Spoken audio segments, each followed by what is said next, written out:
Sobat Tani, saat ini Dini sedang bersama Ibu Sinta. Ibu Sinta. Ibu Sinta, gimana kabarnya hari ini? Alhamdulillah baik. Alhamdulillah. Ibu, tar dulu, ini di meja kok ada bahan-bahan masakan. Ini kita mau masak-masak ya? Ya betul, kita mau masak-masak tapi bukan masak buntil ya. Ini kita mau masak pestisida nabati. Pestisida nabati, masak pestisida nabati. Ya. Pestisida nabati ini apa, Ibu? Pestisida yang bioaktifnya itu berasal dari tanaman. Jadi kita itu dari tanaman-tanaman ini banyak sekali mengandung bahan aktif. Tetapi memang ada tanaman yang bisa dijadikan pestisida dan juga tidak bisa dijadikan pestisida. Oke. Nah tadi aku pikir kita mau masak daun ini, Bu, dijadiin buat bahan makanan, bukan ya? Bukan, ya. Oke, tadi Ibu sempat bilang ada beberapa tanaman yang bisa dijadikan pestisida, ada juga enggak? Iya, betul. Nah itu kenapa, Bu? Ya, jadi karena tanaman itu banyak banget ya, banyak banget. Tapi memang ada ciri-ciri yang bisa dijadikan pestisida nabati. Yang pertama itu tanaman tersebut biasanya berbaunya wangi atau menyengat. Kemudian rasanya pahit, dan juga yang satu lagi dia sebagai biokontrol gitu. Oke, jadi dari ciri-cirinya yang baunya menyengat, rasanya pahit, dan juga sebagai biokontrol. Nah kalau bisa tahu tanaman ini jadi biokontrol atau tidak itu dari mana, Bu, biasanya? Nah, kita bisa lihat misalkan tanaman itu kalau disemprotkan itu kutu-kutunya mati atau ulat-ulatnya itu tidak mau makan, bisa seperti itu ya. Betul. Berarti ada beberapa tanaman yang memang mengandung biokontrol itu tadi sendiri ya. Salah satunya mungkin adalah tanaman-tanaman yang sudah ada di sini. Iya, betul. Setiap tanaman itu kandungannya berbeda-beda zat aktifnya. Memang ada yang sebagai biokontrol, ada yang sebagai repelen, ada yang sudah sebagai antividan. Jadi cara kerja dari pestisida nabati itu bukan hanya sebagai racun saja ya, tapi sebagai dia misalkan serangganya atau ulatnya nggak mau makan. Nah, kalau merajuk gitu ya ulatnya. Iya, nggak mau makan, bukannya diet ya, bukan. Tapi dia nggak mau makan sehingga kalau nggak mau makan otomatis dia akan mati gitu. Ada juga dengan yang merembes ke dalam epidermis kulitnya, itu racunnya masuk ke dalam kulit. Ya gitu, dan langsung mati dia kalau langsung kena itu. Ada juga yang nantinya juga bisa merangsang sistem saraf. Jadi kalau sistem sarafnya terganggu, nah itu juga dia kalau di kita stroke kali ya. Ya. Si ulatnya gitu ya? Iya, ulatnya serangga ya terserang sarafnya itu terserang kejang-kejang mati. Itu bisa dari tanaman ya, Bu ya? Bisa. Wow, luar biasa loh. Nah, ini di sini mungkin boleh dijelasin nih, Bu, ada tanaman apa saja. Sebenarnya saya sudah tahu sih, cuman kalau Ibu yang jelasin lebih detail lagi mungkin ya. Iya, oke. Nah, di sini ada kita sobat ini semua tahu ya, ini tanaman pepaya ya, daun pepaya. Jadi daun pepaya, kita pakai daun pepaya ini bagus banget untuk dibuat pestisida. Dan juga yang terpenting itu kalau pembuatan pestisida nabati itu ya ramah lingkungan dan juga ininya ada kita mudah didapat. Nah, dan yang satu lagi murah harganya. Itu yang terpenting kan, kalau pestisida mahal ya sekarang. Nah, ini tanaman pepaya itu mengandung enzim papain. Selain enzim papain juga dia ada saponin juga. Nah, saponin itu yang untuk mengendalikan hama sebagai biokontrol. Nah, selanjutnya ini ada tanaman, ini daun sirsak ini. Nah, ini daun sirsak ya. Boleh dilihat ya, Ibu ya, daun sirsak ya. Daun sirsak ya. Kebetulan udah saya cuci ini. Nah, daun sirsak. Nah, daun sirsak ini mengandung anonain, asetogenin ya. Asetogenin asid, ya itu yang menyerangnya untuk mengendalikan ulat itu adalah zatnya anonain disebutnya. Oke, berarti ini adalah salah satu tanaman yang bisa menyerang ulat ataupun juga serangga ya? Iya, betul. Itu biasanya untuk mengendalikan Ordo Lepidoptera. Kalau di Ordo Lepidoptera, petani bilang itu ulat-ulatan, kupu-kupuan itu. Selain ini juga kalau tanaman sirsak sering juga dipakai untuk obat herbal kanker. Jadi kalau yang masih baru stadium 1 biasanya mereka mengkonsumsi daun sirsak yang direbus. Terus 10 lembar daun sirsak direbus dalam 2 gelas air menjadi 1 gelas air. Nah itu diminum, dikonsumsi tiap hari. Oh, berarti ini salah satu obat untuk kanker juga. Iya, kalau di manusia untuk kanker, kalau di serangga sebagai racun kontak ya. Selanjutnya ini ada kunyit ya. Kita semua tahu kunyit di sini ini kandungannya kurkumin. Nah, kalau kunyit ini memang sebagai kalau di ini adalah antibiotik alami ini, Mbak. Jadi makanya sering dipakai jamu ya. Betul. Nah, jadi kalau di manusia kita pakai sebagai antibiotik alami. Nah, kalau untuk di serangga kita bisa bukan di serangga, kalau di serangga kalau di pada tanaman kita untuk mengobati penyakit tanaman. Jadi sebagai fungisida alami. Jadi kita nggak usah beli fungisida, kita pakai salah satunya campurannya dengan kunyit. Nah, selanjutnya ada bawang merah nih, bawang merah ya. Yang sering ada di dapur. Ya, yang sering ada di dapur. Bawang merah ini mengandung minyak atsiri, juga bawang putih sama mengandung minyak atsiri. Ini juga kalau bawang putih ini fungsinya untuk sebagai fungisida alami. Jadi sama berarti seperti kunyit tadi ya fungsinya. Ini beberapa ada juga ini saya temukan tadi nih. Ini saya sering lihat nih. Iya. Kalau di dekat-dekat rumah biasanya betul. dia suka tanam. Nah, ini saya tidak tahu namanya. Ini apa nih? Ini kalau orang Sunda namanya babadotan ya. Itu bahasa latinnya Ageratum conizoides. Jadi ini menemukan ini sebagai gulma. Nah, tapi daripada dicabut terus dibuang, lebih baik diambil dan dijadikan pestisida. Ini juga ini untuk sebagai biasanya kalau disemprot pakai babadotan, ininya pada nggak mau sih itunya fungsinya serangganya. Karena gitu. memang ini smellnya sangat menyengat ya dari sini aja. Ya, gitu. Jadi Sobat Tani tinggal lihat aja di alam, di sekitar kita apa sih yang bisa dijadikan. Betul, tadi salah satunya seperti daun pepaya. Ini kayaknya setiap orang kalau yang punya halaman rumah belakang biasanya suka ada pohon pepaya ya. Betul, jadi kita memanfaatkan tadi yang ada di halaman aja Bu. Jadi tapi kalau untuk skala lahan sempit dan sebaiknya kita menggunakan bahan-bahan alami saja. Karena memang lebih sehat ya, tidak ada residunya, kemudian ramah lingkungan dan mudah biodegradasi, mudah ini terurai. Betul. Oke, mungkin kita mulai kali ya Bu ya untuk buat si pestisida nabati ini. Kita mulainya biasanya dari mana dulu nih Bu? Kita bisa mengambil misalkan daun pepaya ya. Daun pepaya ini kita ambil sebanyak 100 gram atau 1 ons ya, kurang lebih 3 ini ya, kita kemudian iris-iris. Nah prosesnya ini adalah Sobat Tani yang paling mudah karena bisa diaplikasikan oleh semua petani.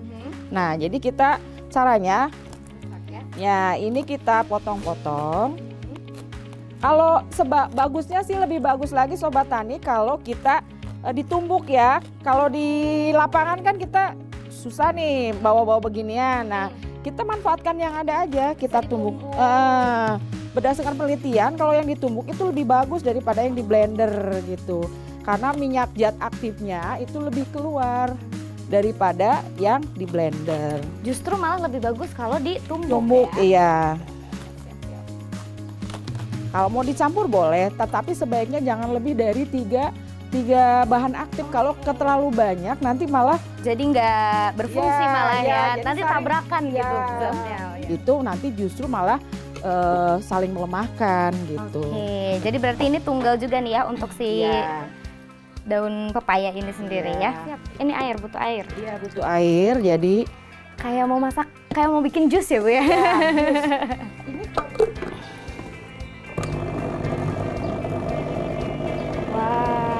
jadi memang sebenarnya prosesnya sangat simpel sekali ya Bu? Iya, sangat simpel sekali, makanya petani itu bisa, semua orang bisa menggunakannya, bukan menggunakannya, membuatnya ya. Jadi bisa dibuat, semua orang bisa buat. Ya, ini setelah jadi, kemudian kita simpan. Nah, iya. Ini bersama daun-daunnya masih ya Bu ya berarti ya? Jadi daun-daunnya ini kan mau dikeluarkan zat aktifnya yang ada di daun tersebut. Nah, ini daun pepaya yang ada di daun pepaya, enzim papainnya dan saponinnya kita keluarin dulu si zat aktifnya. Nah, ini itu ditambah dengan 1 liter air ya tadi. Nah, ini kan belum 1 liter nih kayaknya Mbak nih. Harus 1 liter ya takarannya ya? Iya. Untuk tadi berapa 1 ons daun? Iya. Tuh. Ya 1 ons daun. Nah, jangan lupa Sobat Tani kita tambah dengan deterjen. Sebaiknya sih deterjen cair ya, setengah sendok teh. Ini kegunaannya untuk apa Bu si deterjen ini? Deterjen cair ini sebagai emulsifiernya. Jadi emulsifier itu untuk memecah tegangan permukaan pada hamanya. Tapi orang-orang pada petani bilangnya ini sebagai perekat, zat perekat. Sebetulnya sih sebagai emulsifier aja. Nah, ada aturannya memang. Jadi untuk ini 15 gram per liter air. 15 gram per liter air. Ya, kalau kebanyakan nanti justru malah kita bias yang matinya sama deterjen ya. Deterjen juga bisa digunakan baik dari deterjen bubuk, deterjen cair maupun sabun colek. Bisa aja kita yang ada apa aja, tetapi memang sebaiknya yang terbagus itu menggunakan deterjen cair. Deterjen cair yang untuk cuci piring ya Bapak dan Ibu. Setelah itu kita simpan, disimpan, direndam selama 12 jam, minimal 12 jam. Nah ini. Itu rendam biar apa Bu? Nah, direndam itu kan untuk proses pengeluaran zat aktifnya. Nah, proses pengeluaran zat aktifnya kita rendam selama 12 jam. Nah, ini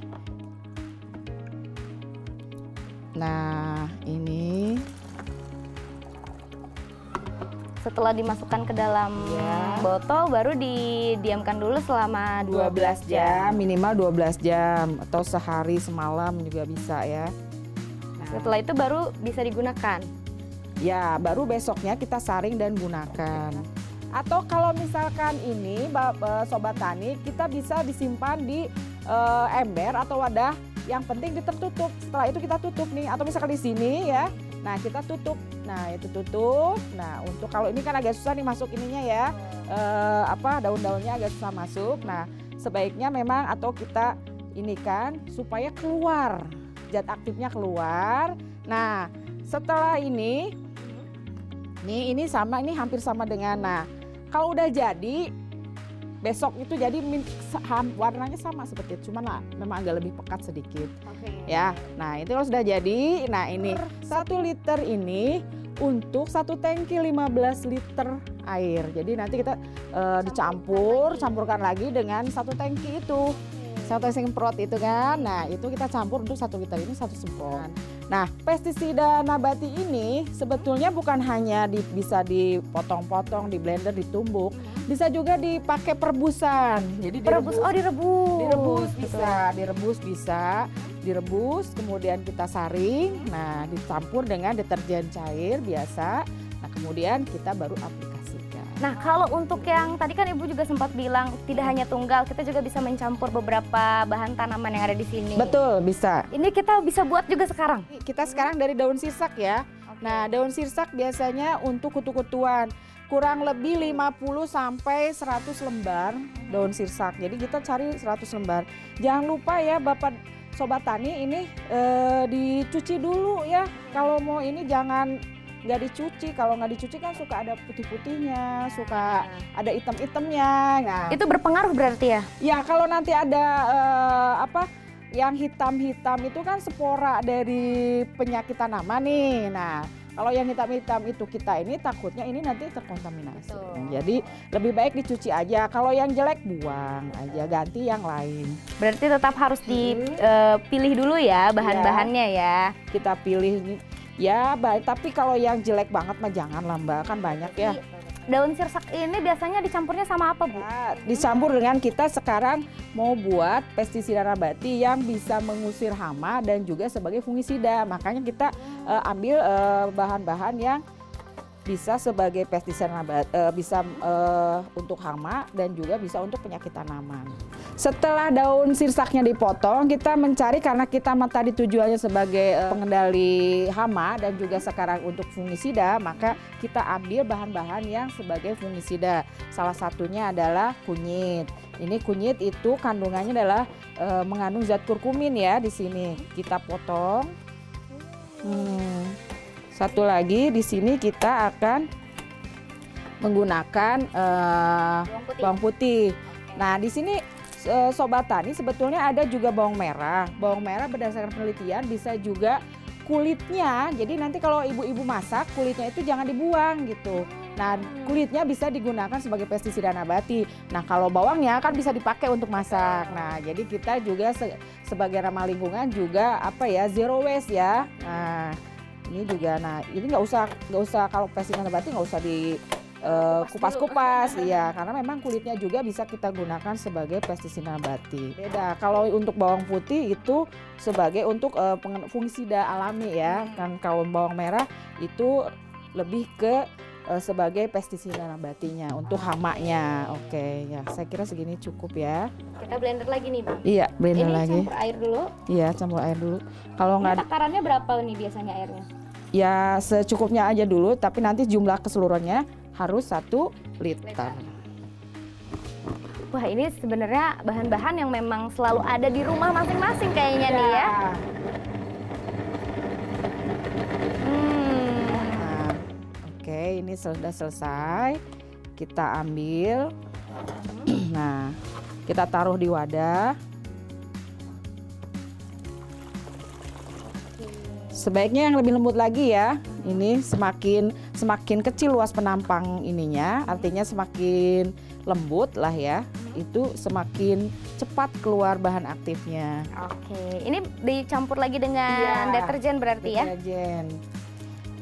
Ini kurang lebih setengah sendok teh ya. Oke, jadi kurang lebih setengah sendok teh. Jadi jangan terlalu banyak. Nah, kita campur, kodek-kodek, simpan. Setelah simpannya ditutup ya, jangan begini. Simpan selama 1 malam. Ini mudah sekali ya sebenarnya. Iya, mudah. Ini yang paling mudah untuk penggunaan pestisida. Dan mungkin ini juga saya akhirnya baru tahu nih bahwa tanaman-tanaman ini juga ternyata dapat digunakan sebagai pestisida nabati ya. Luar biasa Ibu, terima kasih ilmunya hari ini. Dan mungkin Ibu harapannya ke depannya seperti apa nih Bu untuk para sobat tani di rumah? Jadi Sobat Tani semua, kita sekarang itu pestisida kimiawi itu sangat merugikan ya. Jadi selain meninggalkan residu, juga keracunan terhadap manusia, selain itu juga pencemaran. Sekarang banyak nih masyarakat yang terkena kanker itu akibat apa? Akibat kita residu pestisida yang terakumulasi di dalam tubuh. Nah, untuk itu kita kembali ke alam nih, kita gunakan pestisida yang ramah lingkungan, mudah didapat dan juga mudah pengaplikasiannya, yaitu penggunaan pestisida nabati. Nah, Sobat Tani, mulailah kita beralih ke pestisida nabati untuk menjadikan kita lebih sehat dan juga menekan biaya produksi. Mungkin itu saja, Mbak. Oke, baik, terima kasih Ibu Sinta. Nah, jadi Sobat Tani jangan lupa ya, gunakan tanaman-tanaman atau bahan-bahan yang mungkin ada di sekitar kita. Yang selama ini kita tidak sadar ternyata bahan-bahan ini dapat digunakan sebagai pestisida nabati. Tadi selain membuat kita semakin lebih sehat, menekan biaya produksi, ramah lingkungan, mudah digunakan juga ya pastinya. Terima kasih Ibu. Mungkin habis ini juga saya akan bikin juga nih di rumah. Saya kasih tahu mama saya, nenek saya, keluarga saya semuanya ya Bu ya. Oke, makasih ya Bu ya. Sampai ketemu lagi.